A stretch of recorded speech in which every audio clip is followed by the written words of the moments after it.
Assalamualaikum warahmatullahi wabarakatuh. Bismillahirrahmanirrahim. Salatu wassalamu ala Rasulillah wa ala alihi wa sahbihi wa wala la hawla wa la quwwata illa billah ma ba'd. Saya mengucapkan ikut bela sungkawa yang sedang dalamnya.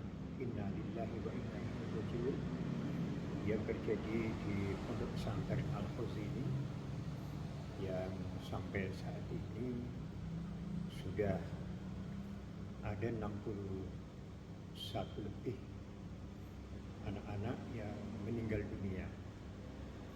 Saya yakin mereka dikategorikan sebagai mati syahid seperti yang disampaikan Rasulullah SAW. Jadi sebuah kebahagiaan bagi mereka yang meninggal dunia dengan cara-cara yang seperti ini. Kita mungkin belum tentu bisa meninggal seperti itu. Ada anak-anak yang sedang sujud karena memang kejadiannya saat mereka menjalankan ibadah sholat asar terjadi musibah tersebut. Yang kami bayangkan pengasuh pondok pesantren yang kebetulan teman saya Al-Karam Bapak Kiai Haji Abdul Salam Mujib selaku pengasuh, saya nggak bisa membayangkan betapa dia punya tanggung jawab yang sangat luar biasa, baik itu di hadapan Allah Subhanahu Wa Taala maupun kepada orang tua mereka. Dan saya yakin secara psikologis sangat terpukul sekali. Namun demikian, mudah-mudahan kesabaran, kekuatan, dan pertolongan dari Allah Subhanahu wa Ta'ala tetap atas beliau. Kalau melihat output yang dihasilkan oleh pondok tersebut, kita sudah tidak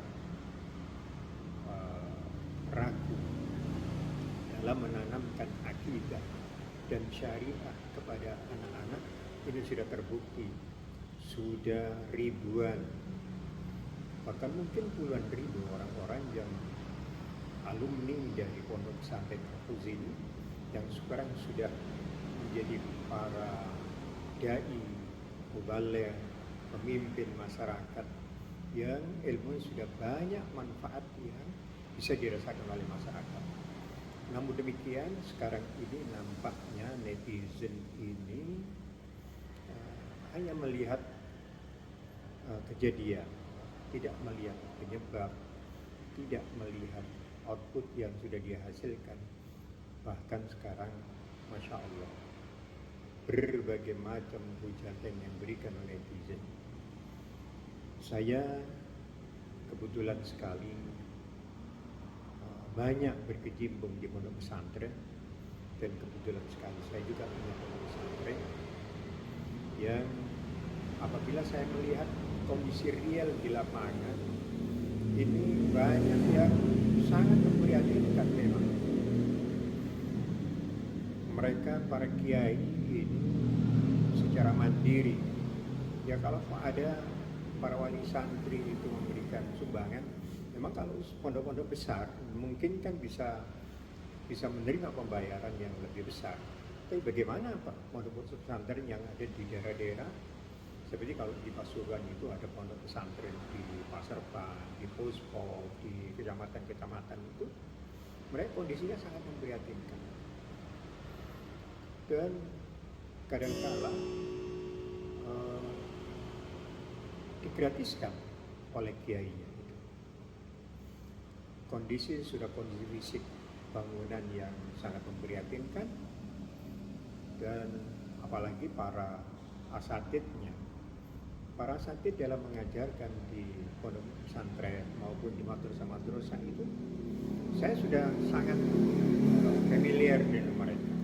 Mereka hanya dibayar 150.000, top itu paling banyak 300, dan kalau toh lebih mampu lagi bisa memberikan sampai 500. Nah, itu yang tidak dilihat oleh masyarakat.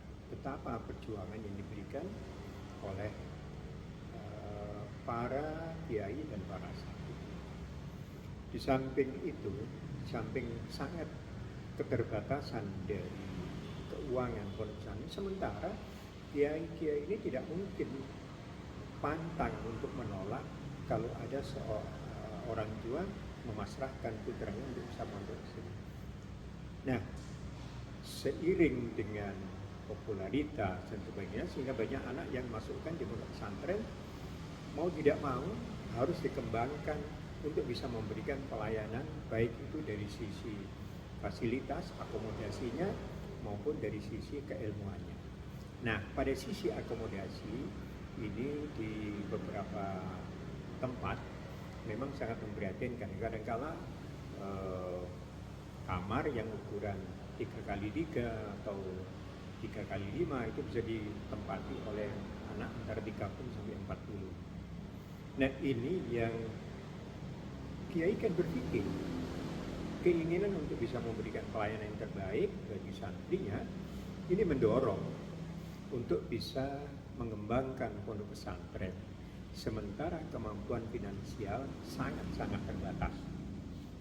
Saya menjadi anggota DPR 2 periode itu, alhamdulillah saya sudah bisa menyalurkan bantuan-bantuan kepada madrasah dan pondok pesantren yang setiap tahunnya ada sekitar 100-an. Rata-rata mereka sangat membutuhkan sekali uluran tangan dari pemerintah untuk bisa meningkatkan fasilitas akomodasinya, di kelasnya, untuk tempat ibadahnya, kemudian asramanya dan sebagainya, sehingga bisa memberikan pelayanan terbaik.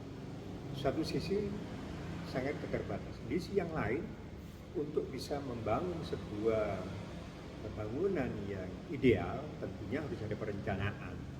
Nah, perencanaan yang matang dari sisi desain, konstruksi dan sebagainya ini membutuhkan biaya.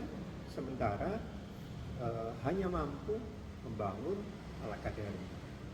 Nah, sekarang sudah terjadi seperti ini, pemerintah mulai memandang betapa perlunya perhatian pemerintah kepada pesantren-pesantren. Alhamdulillah saya tadi mengikuti pertemuan dengan Bupati Pasuruan,